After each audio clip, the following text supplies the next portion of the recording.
To determine if you have a narrow or regular P&H arm, insert a penny into the hook part of the arm. If it fits, you have a regular P&H arm. If it's too large, you have a narrow P&H arm.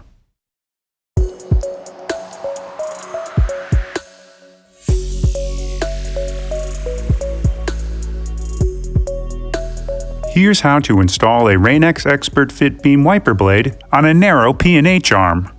After you've removed the old wiper blade, make sure the wiper arm is in the up position. Locate the hole on the side of the adapter. Next, turn the blade perpendicular to the wiper arm. Insert the pin into the hole, pushing all the way through. Rotate the blade down until it locks into place. Tug on the blade to make sure it's properly fastened and lower the arm gently onto the windshield. Installation is complete. You are now ready to outsmart the elements with Rain-X Expert Fit Beam.